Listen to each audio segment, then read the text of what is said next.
We're continuing on with our discussion of special types of angles. Again, a lot of this is basic review of ordinary geometry.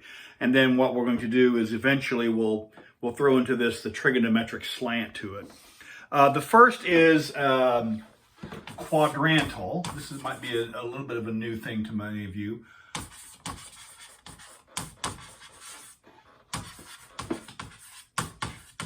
Quadrantal angles.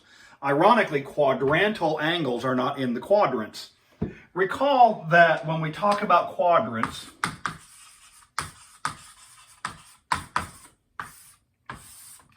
if we have the XY coordinate system, there actually are five, not four, five sets of points, different sets of points. We have the points that are in the quadrants. This is quadrant 1. Let's recall how we number these in the counterclockwise fashion because that's how our angles rotate through clockwise or counterclockwise. And so this is in the counterclockwise fashion. Quadrant 1, quadrant 2, quadrant 3, quadrant, and then remember I will write my Roman numeral 4 like this. I have found that when I write my Roman numeral 4 like this, it sometimes gets confused with a 3. And so I've just given up the ghost on that. And I'm going to write my 4s this way. Do you see the fifth set of points? The fifth set of points are the points on the axes. The points on the X and on the Y axis are not in any of the quadrants. So there are actually 5 sets of points, the points in the quadrants and then the points on the axes themselves. A quadrantal angle is an angle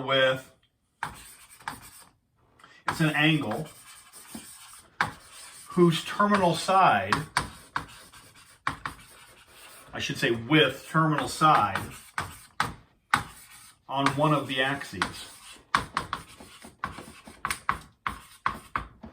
If the terminal side of the angle coincides with one of the axes, then that's a quadrantal angle. And so, let's see if I have some color can show up here very well. If I have an angle whose terminal side lies on the positive y-axis, we can think of that as, that is a right angle. The measure of that angle is 90 degrees. 90. Another angle is 180 degrees. Another is 270 degrees. So we have 90, 180, we have 270, we have 360. We also have 0. Remember, 0 degrees. 0 degrees corresponds to initial side, terminal side. So 0 degrees is also quadrantal. All of these are quadrantal angles. And we can go multiple revolutions. 360 plus 90 is 450. And then 540, and so on, multiple revolutions. We may also, if we wish, rotate in the negative direction. So we may have, for example, this angle. We may, if for some reason we desire to do it this way, we may think of this as being, this is the negative 180 degrees. This angle is, yes, it's positive 90, but that would also be coterminal with negative 270. Coterminal means they have the same terminal side.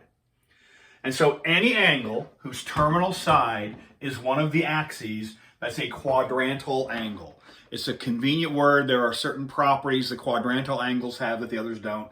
And so that's, again, one of the special angles that we will consider in our discussion of the trigonometry. Now,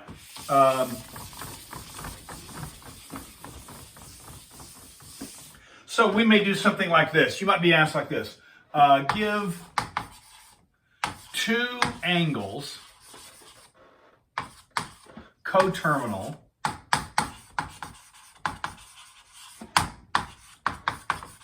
with, and you can pick, let's do the quadrantal just to have something to talk about. Suppose we want two angles coterminal with 0 degrees. If we need a picture, there's my 0 degree angle. The initial side and the terminal side are the same. And if that's all you're asked to do, then anything you like is sufficient.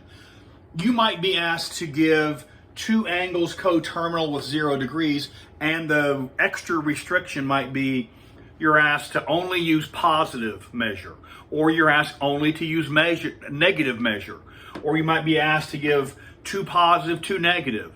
So whatever you're asked, that's what you would respond with. If all you're asked is two angles coterminal with theta, then you have all sorts of options. You could say, probably the most natural response would be, one of them would be 360 degrees. Remember, if you do not have the degree symbol, then you do not have a degree measure angle. So make sure you include the degree symbol on your answers. And then if you wish, you may do 2 revolutions. That would be 720 degrees, just 2 360s. Again, I feel like I'm doing tricks on half pike on a snowboard or something. 270 degrees. That would be sufficient. If you like those, that's wonderful. If you don't like those, you have plenty of other choices on offer.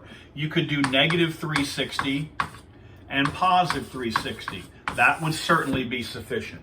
So for many of these, if you're not given specific requirements, because there is an infinite number of possibilities.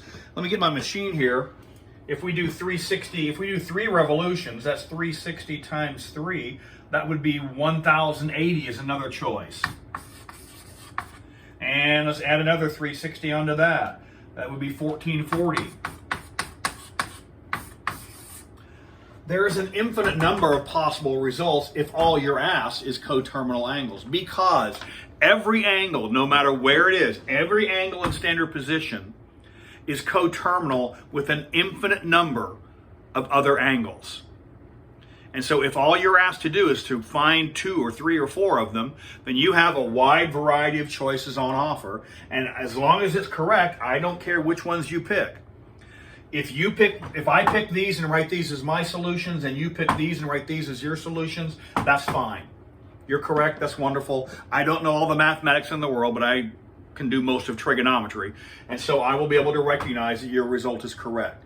Typically on my webpage, if I do some solutions or whatever, and when I post solutions to exams, for example, what I'll do is I'll give my solution, and then very often you'll have this little phrase, other solutions are possible.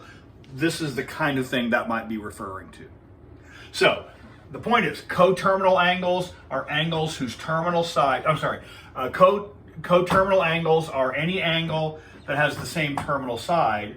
And then quadrantal angles are any angle that has the terminal side on one of either the x or the y axis.